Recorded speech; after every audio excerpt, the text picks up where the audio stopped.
So Russia has been in the news because of their anti-gay policies, and recently the mayor of Sochi said that there aren't any gay people in his town. Take a look. Now we go to Sochi, where apparently there are no gay people at all, anywhere.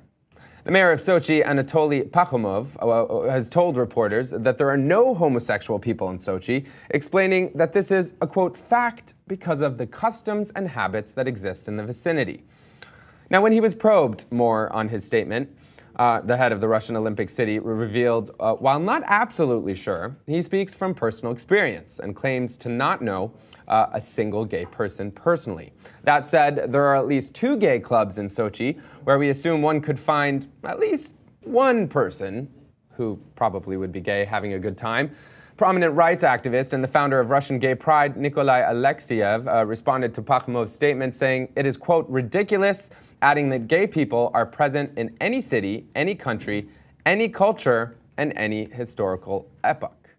So when this story first broke, I think a lot of people were actually laughing at it. They thought it was funny that the mayor thought that there were absolutely no gay people in his town. I love that there was an activist that basically pointed out, hey, you know, I was just at a gay club, so obviously there are gay people in your town.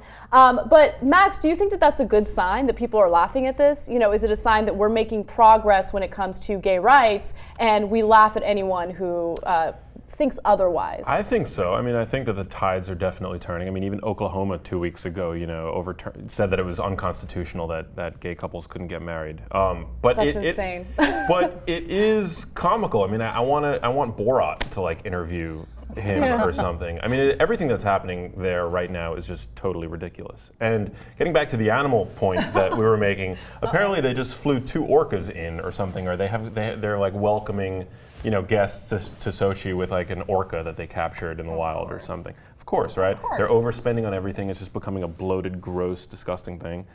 So I think, yeah, it's definitely... It's a vanity piece for Vlad. Yeah, there's definitely humor to be found in there. Yeah, definitely. I mean, there is humor to be found, but there is obviously a lot of anti-gay there's an anti-gay mentality in Russia right now that's destructive. It's scary when someone could face prosecution simply by talking about gay rights in front of children. I mean, you have a real problem there. Well, this kind of thinking is so antiquated. When I first watched the video in preparation, I have to be honest, I was going to show up with a blank page without any notes on it because I thought, this doesn't even warrant a conversation.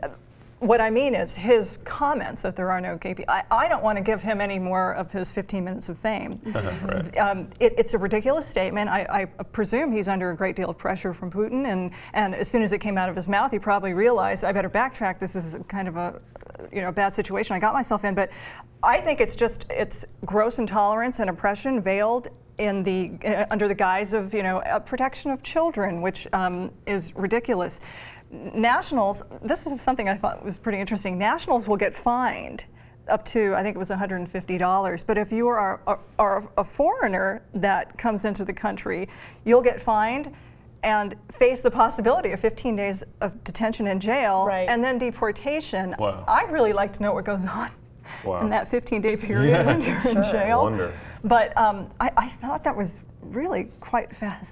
Yeah. What do you think needs to happen in order for politicians to kind of roll back some of these violations that they've passed toward the gay community? Like, do you think that what we're doing here in the United States is something that we can also use or could be used by citizens in Russia? And what I mean by that is, the gay community has been very aggressive in the last 5 years, I would say, with spreading their message, and also with celebrities coming out and saying, hey, you know what, I'm gay. They've done it in a very nonchalant way. Do you think that that same strategy could be used in Russia, even though in the beginning it could be a little violent? Sure. See, Russia's a little bit difficult because right now in Russia, the wealthy people are extremely wealthy and kind of have a little bit of let them eat cake mentality. So the people that have most of the purchasing power and people that have most of the influence in government are extremely wealthy and live kind of on one street and drive basically like gold-plated cars with unicorn, meat for breakfast. Obviously, it's a gross exaggeration. You know what I mean? Yeah. The wealthy are very wealthy, and a lot of people in Russia don't have money. So when we in America say, look, we've had change here, it's because there's a lot of gay people who voted with their wallets. It's because gay people were able to march, take off a day from job, and do something like that. People in Russia have a lot more destitution in a lot of areas, so I don't think that everyone who's gay there is necessarily in a position of power of change as easy as we are in America. Now, that's not to say that they can't enact change. I think a lot of the pressure comes from outside countries. Russia, particularly Putin, is very, very conscious of how the rest of the world views him. He likes to be viewed as the man shirtless on a horse, swinging very virulent, masculine, and there's no gay people around me. By the way, there's nothing gay about riding the horse with your shirt off, guy. I mean, that's the gayest picture I've ever seen. But I think the biggest problem in here is that they're not even willing to really acknowledge what's going on. And before, back to when we were saying, is it humorous? Sure, it's funny for us that they're not saying that they're saying there's no gays in this city, but it's not so funny when you're living in that city and you're marginalized and shamed to the point where they can't even acknowledge your existence. So I think pressure from the outside community, whether it's financial, economic, different other world leaders kind of condemning and not being willing to work with Russia, is really what's going to work more, because the people don't have the same capability to rise up. Although you see in Ukraine right now, the people are rising up in the Ukraine and launching rockets at their government. So we'll see. Yeah, I mean, I was only saying that it's humorous because if not for humor, it would be tragic. Right. Oh, it's funny as hell. I'm just saying it's not funny if you're living there. To me, I cracked up when I saw this story. Yeah. Anytime a leader, it reminds me of like on like South Park when they would have Saddam Hussein's head talk and he would say ridiculous things, or it sounds like a North Korean leader being like, most glorious nation, make benefit for. Right. It is funny if someone says there's no gay people living in the whole city, because it's ludicrous. I'm just saying it is ludicrous. Yeah. I think the ignorance is what's funny. Yes. But at the same time, the ignorance is what leads to so much hatred toward the community, right? Totally. So there's the misconception that, this is a lifestyle choice, even though not a single straight person has ever decided, like, hey, you know what? I'm going to go with being straight. Yeah. Like, you just know it's a sexuality you're born with. Why is it so difficult for them to understand that? But I think that one of the best things that the gay community can do and other countries can do is to try to educate those politicians and educate the people of Russia so they know what the reality is, right? If you were born this way, you can't hate on them. You can't go after them. I mean, I see this as a huge civil rights issue. Well, the only people educate without passing out flyers, apparently. Right. And I asked my gays last night, and I have a lot of them. Did anyone ever approach you with a flyer to get you? And they were all, no, they've never seen any propaganda in their life. It's just funny that people think that like you can be turned gay. Well, here's right? why. That's Here's where why. the fear But comes I'll tell from. You why. Like, I'll tell you why people think this. I'll tell you why individuals. Group mentality is a whole other thing.